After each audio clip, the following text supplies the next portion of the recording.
Assalamualaikum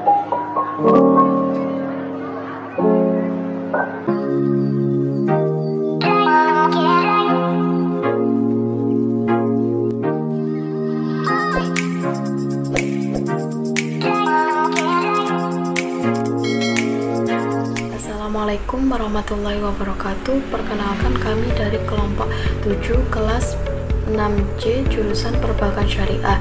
Di sini kami akan menjelaskan hasil diskusi dari kelompok kami. Sebelumnya tugas ini disusun untuk memenuhi mata kuliah Manajemen Keuangan Bank yang diampu oleh Bapak Fathur Rahman Al-Banjari. Anggota kelompok kami yaitu yang pertama Fitriana Nur Aziza, NIM 12401839090, yang kedua Intan Janatul Aulia, NIM 12401831003, yang ketiga yaitu Feni Pindi Wahyuni, NIM 12401831021, yang keempat yaitu Helmia Ristianti Karta Eka Praja 12401183243. Untuk materi yang pertama yaitu neraca. Neraca merupakan salah satu laporan keuangan yang terpenting bagi perusahaan. Oleh karena itu, setiap perusahaan itu mengharuskan menyajikan laporan keuangan dalam bentuk neraca. Neraca itu dibuat pada periode tertentu, misalnya dalam 1 tahun. Nah, biasanya perusahaan itu waktu membutuhkan neraca itu, jadi neraca dapat dibuat sewaktu-waktu. Nah, untuk pengertian neraca itu adalah ringkasan posisi laporan keuangan perusahaan pada tanggal tertentu dengan total jumlah aktiva dengan jumlah kewajiban ditambah total ekuitas. Nah, dari pengertian tersebut maka dapat ditarik kesimpulan bahwa neraca itu merupakan ringkasan laporan keuangan, yang artinya laporan keuangan tersebut itu disusun secara garis besarnya saja, tidak mendatar. Nah, kemudian neraca itu dapat untuk mengetahui posisi aktiva atau harta, kewajiban atau utang, dan modal perusahaan atau ekuitas pada tertentu. Artinya, neraca dapat digunakan untuk mengetahui kondisi, jenis, dan jumlah harta, utang, dan modal perusahaan atau ekuitas. Nah, pada waktu tertentu itu maksudnya apabila perusahaan itu membutuhkan neraca laporan keuangan tersebut, maka dapat dibuat sewaktu-waktu pada saat itu. Nah, biasanya kalau neraca itu dibuat pada akhir tahun atau kuartal. Nah, untuk komponen aktiva itu dibagi menjadi 3, yaitu aktiva lancar, aktiva tetap, dan aktiva lainnya. Sedangkan untuk kewajiban atau utang itu dibagi menjadi 2, yaitu utang jangka pendek dan utang jangka panjang. Sedangkan untuk modal perusahaan atau ekuitas itu dibagi menjadi 2, yaitu ada modal disetor dan laba ditahan. Posisi aktiva neraca itu pada sisi kanan secara berurutan ke bawah itu disebut dengan skontro atau account form, sedangkan pada bentuk laporan atau report form itu dibuat dari atas secara berurutan ke bawah. Nah, untuk membuat aktiva dalam neraca itu dibuat yang paling liquid dulu atau yang lancar, jadi urutannya dari aktiva lancar, aktiva tetap, dan aktiva lainnya. Nah, untuk aktiva lancar itu komponen-komponennya yaitu kas, bank, surat-surat berharga, piutang, dan persediaan. Aktiva tetap itu dibagi menjadi 2, yaitu aktiva tetap berwujud dan aktiva tetap tidak berwujud. Untuk aktiva tetap berwujud itu contohnya seperti tanah, bangunan, peralatan, kendaraan. Sedangkan untuk aktiva tidak berwujud itu contohnya seperti goodwill, hak paten, lisensi, dan juga merek dagang. Nah, selanjutnya yaitu aktiva lainnya. Aktiva lainnya itu yang merupakan aktiva yang tidak tergolong dalam aktiva tetap dan aktiva lancar. Contohnya yaitu tanah dalam penyelesaian, uang jaminan, dan piutang jangka panjang. Nah, untuk selanjutnya di sebelah kiri itu ada kewajiban. Nah, kewajiban atau utang itu dibagi menjadi 2, yaitu utang jangka panjang dan utang jangka pendek. Kalau utang jangka panjang itu adalah utang yang memiliki jangka waktu lebih dari 1 tahun. Contohnya, utang bank yang lebih dari 1 tahun, obligasi hipotek. Nah, kemudian yaitu utang jangka pendek. Utang jangka pendek itu memiliki jangka waktu kurang dari 1 tahun. Contohnya utang dagang, utang wesel, utang bank. Nah, yang terakhir yaitu di posisi kiri neraca itu terdapat modal perusahaan atau ekuitas. Nah, komponen yang termasuk adalah modal disetor, laba ditahan, cadangan laba, dan juga hibah. Untuk materi yang kedua akan disampaikan oleh Mbak Intan Jannatul Aulia. Penjelasan yang selanjutnya mengenai komponen yang ada di dalam neraca laporan keuangan. Komponennya terdiri dari aktiva. Aktiva merupakan kekayaan atau harta yang dimiliki oleh suatu perusahaan. Klasifikasinya terdiri dari aktiva lancar, aktiva tetap, dan aktiva lainnya. Terdapat 2 wujud aktiva. Yang pertama yaitu aktiva berwujud dan yang kedua adalah aktiva tidak berwujud. Pembahasan yang berikutnya, untuk pengertian aktiva lancar merupakan aktiva yang paling liquid dari aktiva yang lainnya. Nah, apa itu aktiva lancar? Aktiva lancar merupakan harta atau kekayaan yang segera dapat diuangkan atau ditunaikan pada saat dibutuhkan dan paling lama kurang lebih dalam kurun waktu 1 tahun. Terdapat beberapa komponen yang ada pada aktiva lancar. Di antaranya ada yang pertama kas, kedua bank, ketiga ada surat-surat berharga, dan komponen yang selanjutnya juga ada sediaan, kemudian ada piutang, ada sewa dibayar di muka, dan aktiva lancar lainnya. Untuk penyusunan aktiva lancar biasanya itu dimulai dari dana yang paling mudah dicairkan. Kita akan membahas satu persatu mengenai komponen aktiva lancar. Yang pertama ada bank. Bank merupakan tempat penyimpanan uang atau titipan dana uang perusahaan yang berupa simpanan. Nah, simpanan ini ada 2 bentuknya. Yang pertama adalah simpanan rekening giro dan rekening tabungan. Untuk komponen yang selanjutnya ada komponen kas. Kas merupakan harta atau kekayaan yang dimiliki oleh perusahaan yang paling lancar. Kenapa? Karena kas merupakan uang tunai yang bisa digunakan oleh perusahaan setiap saat. Nah, untuk selanjutnya terdapat komponen berupa surat-surat berharga.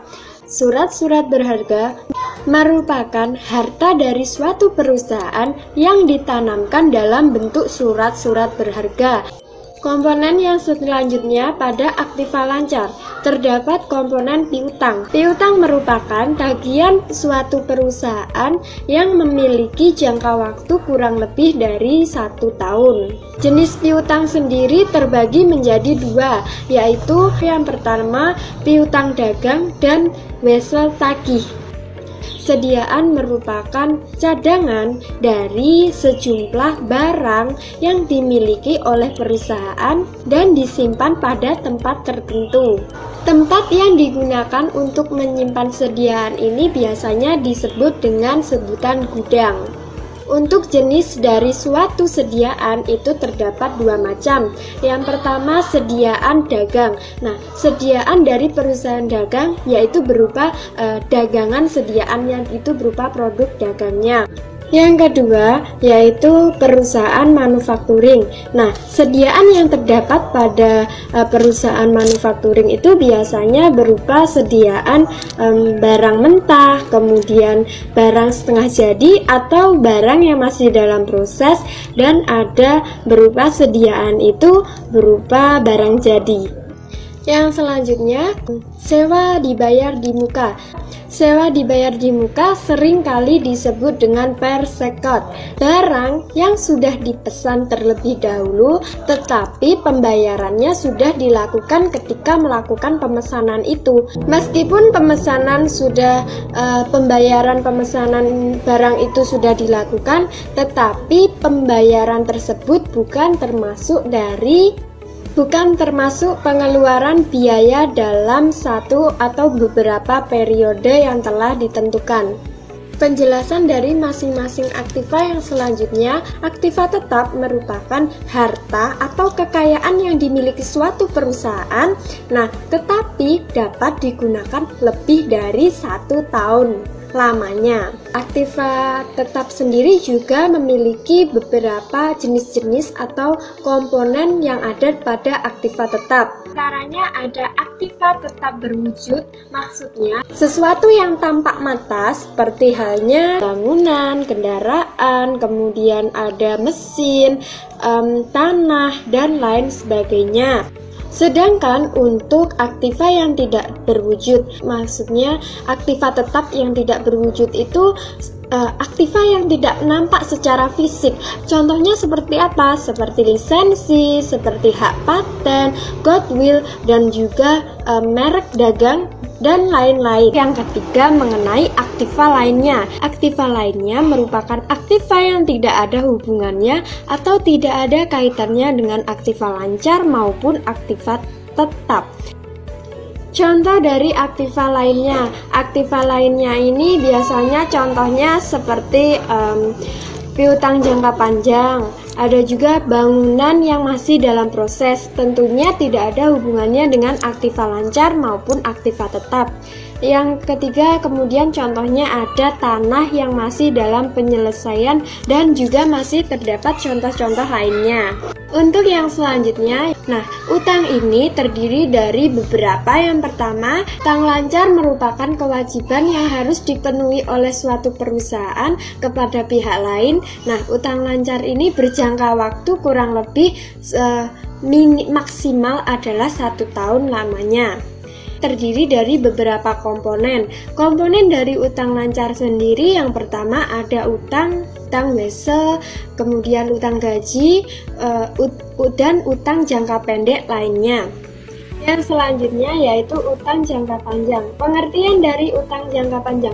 Utang jangka panjang merupakan utang atau kewajiban yang harus dibayar oleh perusahaan kepada pihak lain dengan relatif waktu yang lebih panjang daripada utang jangka pendek. Waktu yang diberikan itu pasti lebih dari 1 tahun lamanya.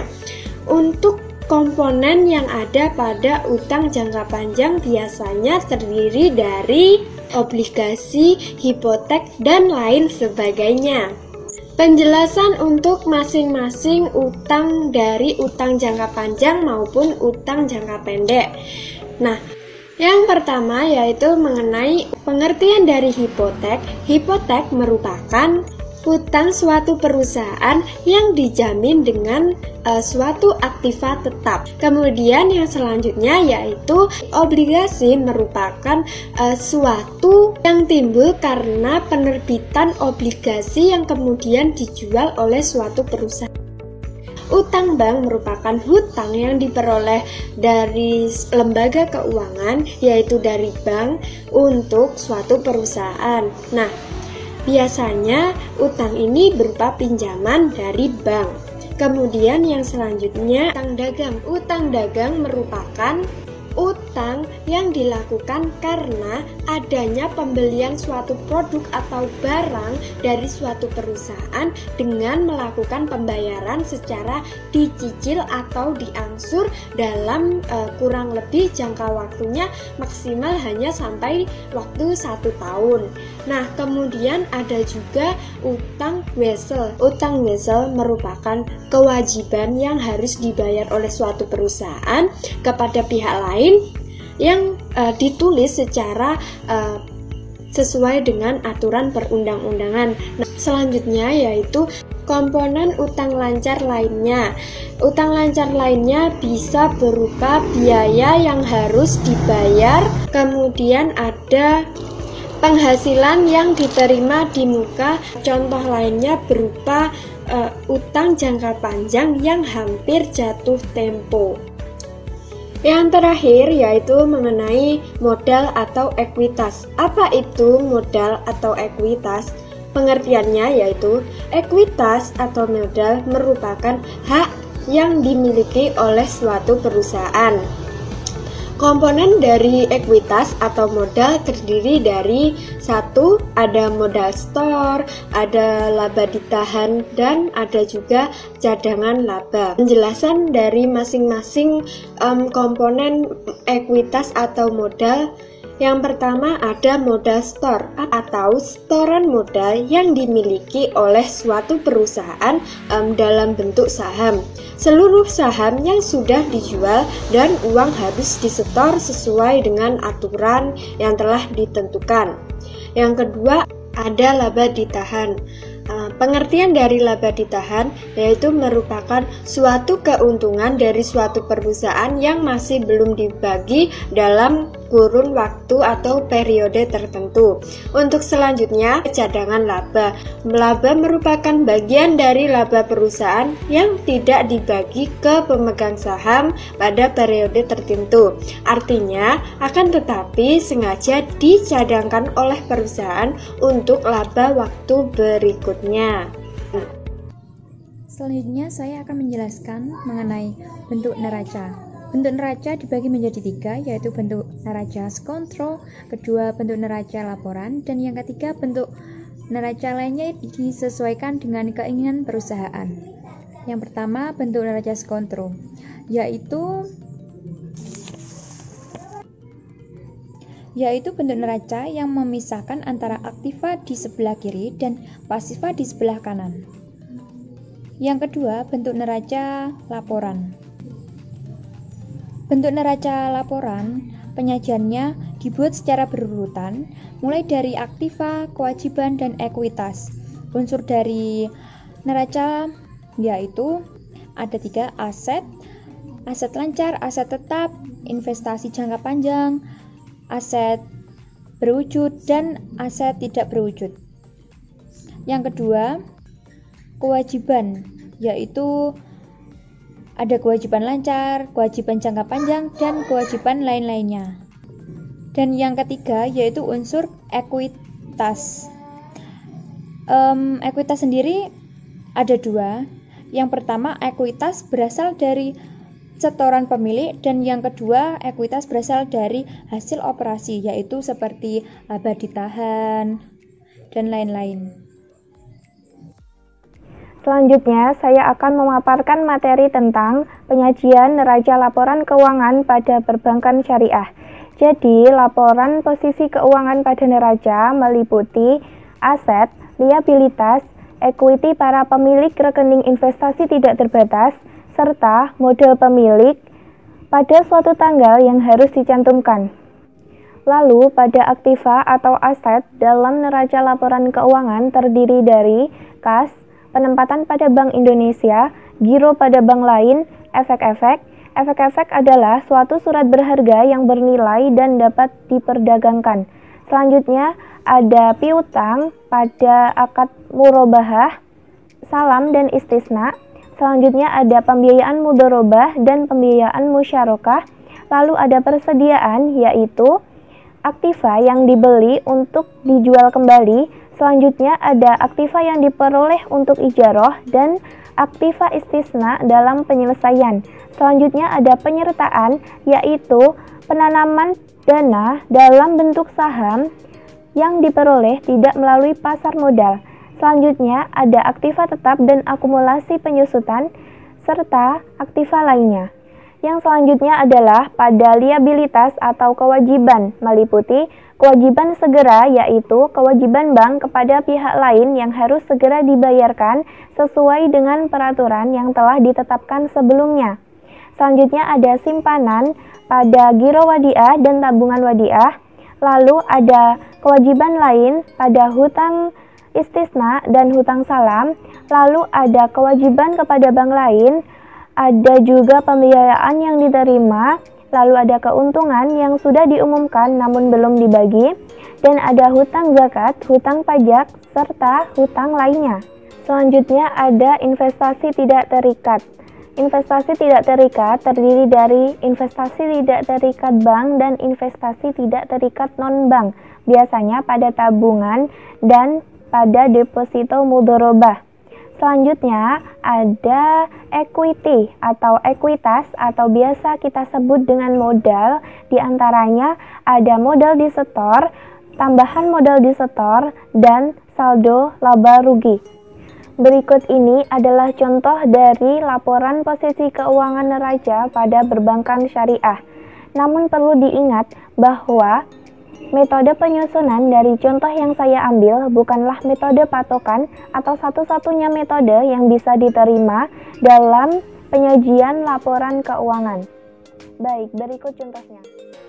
Di sini dapat kita lihat, yang pertama ada nama bank, selanjutnya ada jenis laporan keuangan. Di sini tertulis laporan posisi keuangan konsolidasi. Selanjutnya ada bulan dan tahun laporan tersebut dibuat.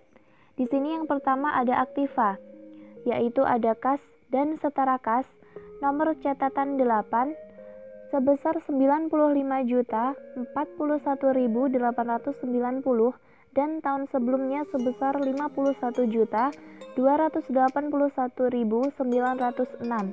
Selanjutnya ada piutang penjualan pada nomor catatan 9, sebesar 3.804.889 dan pada tahun sebelumnya sebesar 875.556. Lalu di sini ada investasi. Ada investasi dalam surat-surat berharga pada nomor catatan 10 sebesar 14.850.000 dan pada tahun sebelumnya sebesar 15 juta.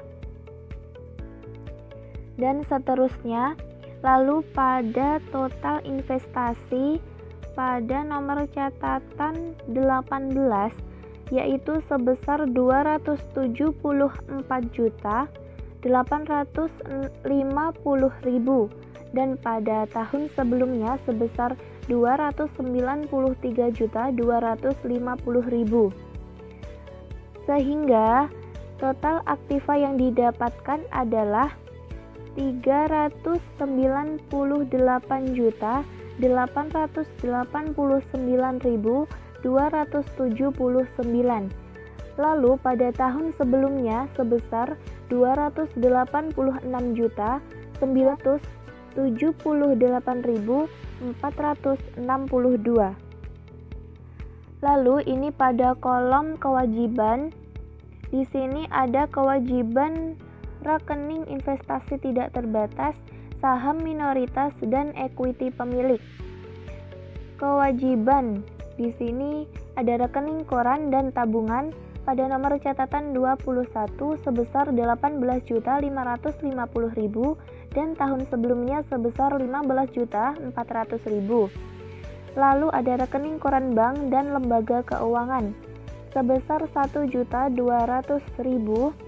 Selanjutnya pada tahun sebelumnya sebesar 1.200.000 juga.